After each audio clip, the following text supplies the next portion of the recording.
Hello guys, इसमें हम बात करेंगे जो साइकोलॉजी और एनाटॉमी फिजियोलॉजी के क्वेश्चंस पेपर हैं सोशियोलॉजी के जो एग्ज़ाम्स होने वाले हैं फर्स्ट सेमेस्टर के, जो 2022-2023 बैच है अटल बिहारी वाजपेयी मेडिकल यूनिवर्सिटी का। उसका इस मंथ में एग्ज़ाम होने वाला है फर्स्ट सेमेस्टर का। तो उससे रिलेटेड हमने टोटल क्वेश्चन पेपर यहाँ पे लगभग 8 से 9 क्वेश्चन पेपर हैं। तो आइए हम एक एक करके क्वेश्चन सारे देख लेते हैं और डिस्कस भी थोड़ा हम कर लेंगे। बाकी आप लोग, हमने कई बार बताया कि जो हम क्वेश्चंस अगर हम करवा रहे हैं इसके, मान लीजिए सेमेस्टर्स के, तो उसको एक पेज में आप टॉपिक वाइज लिख लीजिए। इसको क्वेश्चन की नज़र से ना देखिए। जैसे इसमें पूछ रहा है मेमोरी, तो मेमोरी अपने आप में एक चैप्टर है, तो इसको आप एक पेज में लिख लीजिए कि टॉपिक वाइज लिख लीजिए, ये टॉपिक है, इसको हमको पढ़ना है। जैसे थिंकिंग है, ये भी चैप्टर है। तो आइए हम स्टार्टिंग से देख लेते हैं। जैसे इसमें है क्वेश्चन फर्स्ट है, discuss the relevance of psychology in nursing. तो साइकोलॉजी का नर्सिंग में क्या यूज है, इसके बाद फिर सोशियोलॉजी का क्या यूज है, ये क्वेश्चन हमेशा पूछता है और पूछेगा।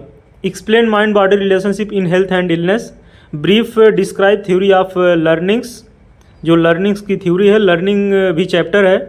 फिर यहाँ पे आपको एनी 4 करना है, 60 नोट है, 5 नंबर का एक है, 4 पंचे 20 नंबर। जेनेटिक्स एंड बिहेवियर है, इरर ऑफ परसेप्शन है, मेमोरी है, साइकोलॉजी ऑफ सेंसेशन है, फिर थिंकिंग है। सेक्शन बी में आते हैं। हालांकि सेक्शन ए ही आएगा, मतलब आधा नंबर कंटेंट करेगा सेक्शन ए, आधा कंटेंट करेगा सेक्शन बी, जो कि होगा साइकोलॉजी, सोशियोलॉजी, साइकोलॉजी, ये अपने आप में होगा। इसके बाद फिर जो है एनाटॉमी फिजियोलॉजी 50-50%, मतलब ऐसे आएंगे, एक 38 होगा, एक 37 होगा, इस प्रकार जो है डिवाइड होगा। फिर ये क्वेश्चन है, डिफाइन साइकोलॉजी है, साइकोलॉजी को आपको डिफाइन करना है। Explain the development of psychology of people at different ages from the infancy to old as.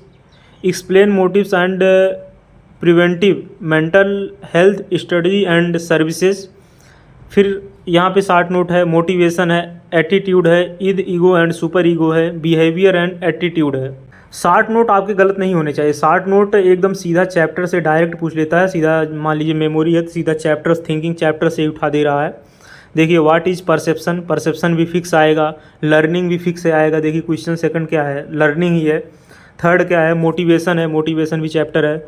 फिर यहाँ पे देखिए फोर्थ है, फोर्थ में 60 में स्ट्रेस साइकिल है, मैज़लो हायरार्ची, ये बहुत इंपॉर्टेंट है, इसको आपको याद करना पड़ेगा। अगर आप अभी नहीं याद किए होंगे तो इसको आपको सेकंड सेमेस्टर में भी याद करना पड़ेगा। ये इतना इंपॉर्टेंट है कि इसको पूछिए ना। और ये एक लाइफ का चक्र भी है, तो इसको याद भी होना चाहिए। मैज़लो हायरार्ची जो है। इंटेलिजेंट कोएफिशिएंट, आईक्यू कितना होता है, मतलब हाई आईक्यू कितना होता है, लो आईक्यू कितना होता है, मीडियम कितना होता है, ये भी आपको पता होना चाहिए। Genetics and behaviour, forgetting, types of memory. Second section है व्हाट इज़ साइकोलॉजिकल असेसमेंट। इसको सेकंड सेक्शन ना मान के चलिए, इसको आप एक टॉपिक मान के चलिए। और ये प्रीवियस ईयर के क्वेश्चन हम करवा रहे हैं, बस इसको आपको थोड़ा सा ध्यान देना है ज़्यादा। और कुछ ना पढ़िए, प्रीवियस ईयर के क्वेश्चन तो ज़रूर पढ़ लीजिए। Explain the characteristic of psychological test. Describe the development of psychological test. Psychological test देखिए एक ही है, एक ही टॉपिक से क्वेश्चन आ गया यहाँ पे। राइट 60 नोट ऑन, 60 नोट किस पे लिखना है। Personality test, factor influencing personality test, कौन कौन से फैक्टर पर्सनालिटी टेस्ट को इन्फ्लुएंस करेंगे। पर्सनालिटी अपने आप में एक चैप्टर है। Basic principle of mental hygiene, primary prevention of mental disorders, define the following terms, mental illness, forgetting, perception, defence mechanism, temperament. Temperament तो ये आना थोड़ा सा बहुत कम लग रहा है। ये क्वेश्चन पेपर है 2015 का KGMU का। What is perception, define learning, stress, Maslow, forgetting, types of memory, ऊपर ही वाला शायद पेपर है 2015 का। ये पेपर है 2015 का, ऊपर ही वाला पेपर है, सेम पेपर है, सेम पेपर, हाँ सेम पेपर कॉपी हो गया। ये क्वेश्चन 2019 का है। जैसे इसमें पूछ लिया what is motives, classify motives, describe in details about psychological motives, 15 number का है। राइट 60, जैसे नंबर ये डिवाइड देखिए, what are motives, classify motives, ये सब मतलब क्वेश्चन अलग अलग हैं, एक प्रकार से डिवाइड हैं अलग अलग सेक्शन में। 15 नंबर का है, तो इसको आपको डिस्क्राइब करके अच्छे से लिखना पड़ेगा डिटेल में। और थोड़ा सा आपको पेन और कॉपी भी थोड़ा फास्ट चलाना पड़ेगा जो है, और दिमाग भी वहाँ थोड़ा सा, क्योंकि 3 ही घंटा मिलेगा और 2 कॉपी भरनी है। और उसमें भी 5 मिनट 7 मिनट 10 मिनट लग जाता है इधर उधर करने में। स्टार्टिंग में थोड़ा सा स्पीड बनाने में भी टाइम लग जाता है, फिर बीच में आप जब कॉपी चेंज करेंगे तो वहाँ पे भी टाइम लग जाएगा, साइन वगैरह करनी पड़ती है, सारी चीज़ें एक प्रकार से जब नीट वगैरह पेपर दिए होंगे वहाँ बबल्स वगैरह भरना पड़ता है, और सेम वैसा प्रोसेस होता है, इसलिए उसमें भी टाइम लगता है। 10 मिनट तो आप निकाल ही दीजिए, कम से कम 10-15 minute. Attitude during health illness, source of stress, factor influencing intelligence, सबके फैक्टर इन्फ्लुएंसिंग पढ़ लीजिएगा, सबके फैक्टर इन्फ्लुएंसिंग पढ़ लेंगे तो कोई ना कोई एक फंस जाएगा। डिटर्मिनेंट्स ऑफ अटेंशन, फिर ये ट्रू फॉल्स है, true false state whether the following statement is true और फॉल्स, इसमें से कौन सा ट्रू है कौन सा फॉल्स है।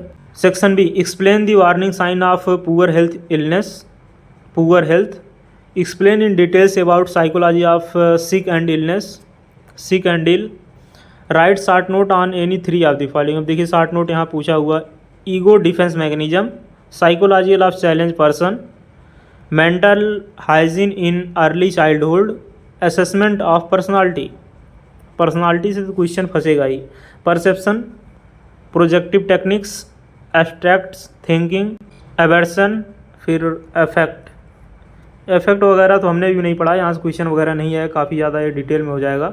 Define any 6 of the following, peritoneum, ये एनाटॉमी का पेपर है, इसके बाद नीचे होगा फिजियोलॉजी का paper. Define peritoneum, membrane, synovial fluid, triceps muscle, brain stem, retina, ventral wall, फिर पाइलोरिक स्फिंक्टर, इसको आपको डिफाइन करना है एक एक नंबर में। तो आप यहाँ पे जो है हाँ एक ही नंबर में आएगा, एक नंबर बहुत, 2 नंबर में, इससे ज़्यादा नहीं आ सकता है। Right level diagram of any 3 of the following, explain it's part. देखिए डायग्राम वगैरह आपको पूछे चाहे ना पूछे, लेकिन आपको वहाँ पे खींच कर आना है, बना के आना है डायग्राम। डायग्राम ज़्यादा कोशिश करें कि पेन से ही बनाएं, पेंसिल से ना बनाएं हमारे हिसाब से, क्योंकि कापी वगैरह स्कैन होती है तो उसमें हो सकता है स्कैन ना हो। तो डायग्राम तो बहुत इम्पॉर्टेंट है, अगर फिजियोलॉजी एनाटॉमी का पेपर दे रहे हैं तो डायग्राम इम्पॉर्टेंट नहीं, बहुत ही इम्पॉर्टेंट है।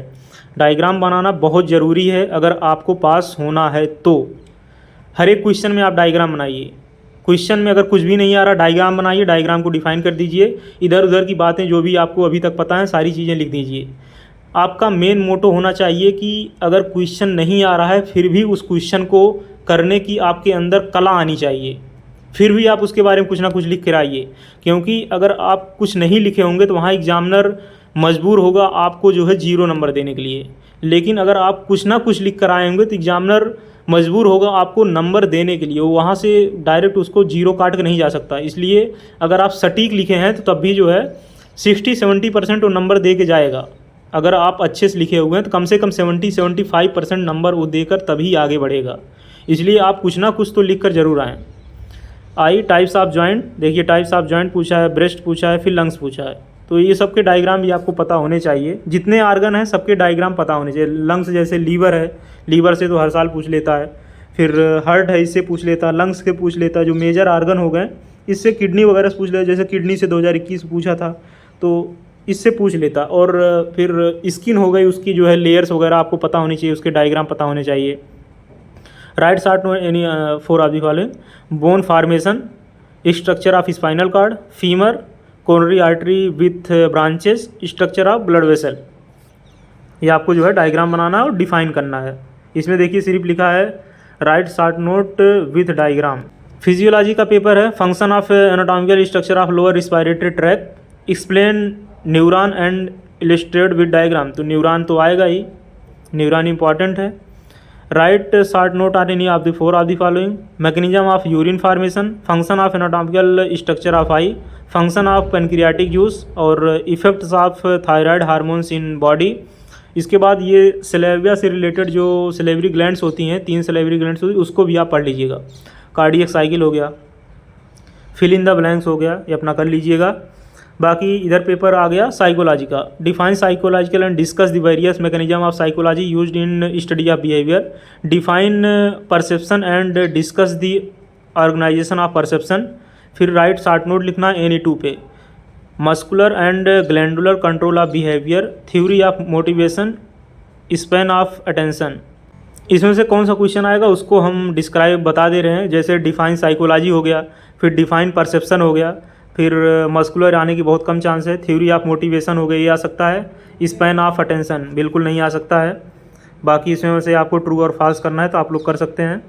सेक्शन बी है explain characteristic of mentally healthy person, ये भी आने की संभावना है। Discuss in details about the motivation and preventive mental health studies and services, role of nursing in psychological assessment, psychology of groups, alternation of personality, guidance and counselling, define the following, साइकोसिस, delusion, recall, short term memory, regression. इसको आप लोग लिख लीजिएगा, एक topic wise पढ़िए हमारे हिसाब से, इसको ऐसे ना पढ़िए अगर हम बोल दे रहे हैं तो ऐसे आप सुन रहे हैं आगे आगे पार्ट पीछे पीछे सपाट, ये सब सिस्टम जो है काफ़ी बेकार है। इसको हम अपने पढ़ने का तरीका बता रहे हैं। इसको जैसे पूछ लिए यहाँ पे क्या, define psychological and write its important in nursing. अब देखिए क्वेश्चन है, साइकोलॉजी का क्वेश्चन बहुत बार पूछेगा, रिपीट करेगा, हर साल पूछेगा। ये क्वेश्चंस कुछ ऐसे पूछ लेगा यहाँ पे, define sociology and write its important in nursing, what are the roles of nursing in sociology, इस प्रकार से क्वेश्चन घुमा पूछते हैं। डिफाइन मेमोरी हो गया, डिफाइन परसेप्शन हो गया, फॉरगेटिंग हो गया, माइंड बॉडी में रिलेशनशिप हो गया, कॉग्निटिव प्रोसेस हो गया, टाइप्स ऑफ लर्निंग हो गया, थ्योरी ऑफ इंटेलिजेंस हो गया, मेथड ऑफ साइकोलॉजी हो गया। सेक्शन बी में चले जाएंगे, यहाँ क्या पूछा है, डिफाइन पर्सनालिटी हो गया, पर्सनालिटी आपको हमेशा मिलेगा, पर्सनालिटी हो गया, थिंकिंग हो गया, बिहेवियर हो गया, इंटेलिजेंट हो गया, मेमोरी हो गई, परसेप्शन हो गया, एटीट्यूड हो गया, फिर इसके बाद साइकोलॉजिकल रोल हो गया, फिर लर्निंग तो हो ही गया है, फिर ये कुछ चैप्टर्स हैं जिससे डायरेक्ट क्वेश्चन पूछता है। डिफाइन मेंटल हेल्थ हो गया, describe the features of mental illness हो गया, मेंटल हेल्थ मेंटल इलनेस घुमा फिरा के यही मिलेगा। Principles of counselling, characteristic of psychological test हो गया, डिफेंस मैकेनिज्म हो गया, ईगो डिफेंस मैकेनिज्म हो गया, सुपर ईगो, ये सारी चीज़ें आप लोग पढ़ लीजिएगा। Stage of growth and development हो गया, अचीवमेंट ऑफ एप्टीट्यूड टेस्ट हो गया। ये क्वेश्चन पेपर है 2016 का KGMU का, साइकोलॉजी। व्हाट इज स्ट्रेस हो गया, स्ट्रेस के बारे में पढ़ लेंगे तो वहाँ फैक्टर इफेक्टिंग स्ट्रेस वगैरह पढ़ लेंगे। डिफाइन साइकोलॉजी हो गया, और psychological good nursing patient relationship, वही क्वेश्चन है ऊपर वाला घुमा पूछा है। Differentiate between classical and operant conditioning with relevant examples, हमको तो नहीं लगता ये आएगा। क्वेश्चन नेक्स्ट है, write any four error in perception, thinking as a process, how is an attitude change, body mind relationship, method of observation, method of memorisation या memorising. Section B हो गया, गाइडेंस एंड काउंसिल हो गया, role of nursing in psychological assessment हो गया, cause of poor mental health हो गया, achievement and aptitude test हो गया, फैक्टर इन्फ्लुएंसिंग पर्सनालिटी हो गया, डिफाइन पर्सनालिटी हो गया, describe the different types of personality. Personality से पूछेगा, देखिए पर्सनालिटी है तो यहाँ कितना मिल गया आपको, 8, 2, 10, फिर ऊपर कितना है 15, 5, तो 8, 2, 10, 15 मिल गए, 15 नंबर एक ही टॉपिक से आ गया सिर्फ पर्सनालिटी से, मतलब पर्सनालिटी आप पढ़ लिए 15 नंबर कर लिए। डिफाइन द फॉलोइंग टर्म्स, इसको डिफाइन करना, mental health, amnesia, conflict, adjustment, hallucination, illusion, memory, introversion, तो इल्यूजन वगैरह भी आ जाता है। और दोनों के बीच में डिफरेंस पूछ लिया, मान लीजिए फ्रस्ट्रेशन और कॉन्फ्लिक्ट के बीच में डिफरेंस पूछ लिया था, ऐसे भी क्वेश्चन आ जाता है। तो ये टोटल क्वेश्चंस हमारे पास जो पेपर थे हमने करवा दिए, बाकी और पेपर भी हैं तो काफ़ी ज़्यादा लेंदी हो जाएगा, हम ज़्यादा ओल्ड पेपर नहीं करवा रहे हैं, 2013 का भी है, 14 का भी है, 12 का भी है, तो काफ़ी ज़्यादा पुराना हो जाएगा, तो ज़्यादा पुराना भी करना ठीक नहीं है। और बाकी हमने शायद 2 वीडियो अपलोड किया है, तो उस वीडियो को भी हम सोच रहे हैं अभी देख कर कहाँ वीडियो है किस जगह पे, उसको प्लेलिस्ट में डाल देंगे तो आपको भी आसानी होगी खोजने में। और प्रीवियस ईयर भी हमने एक वीडियो बनाया था 2021 में जब पेपर हो रहा था, तो वहाँ पे हमने वीडियो बनाया था एनाटॉमी और फिजियोलॉजी का, तो वही पेपर मैच कर गया था लगभग, वहाँ से 70% क्वेश्चन पूछे थे जो 2021 का फर्स्ट सेमेस्टर का मेन एग्ज़ाम हुआ था, तो वहाँ से क्वेश्चन मैच कर गए थे। हमने पेपर बनाया था 10 दिन 15 दिन पहले, ऐसे ही इसी तरह अपलोड किए थे, तो एकदम पेपर मैच कर गया था, काफ़ी ज़्यादा रिस्पांस भी आया था कि मैच कर गया, काफ़ी पेपर अच्छा रहा, तो वो भी हम डाल देंगे, मतलब फर्स्ट सेमेस्टर का एक प्लेलिस्ट बना देंगे तो आपको खोजने में आसानी होगी, दिक्कत नहीं होगी। और इंस्टाग्राम टेलीग्राम लिंक है, उसको भी आप ज्वाइन कर सकते हैं। मिलते हैं किसी नेक्स्ट वीडियो में नए अपडेट के साथ। जय हिंद।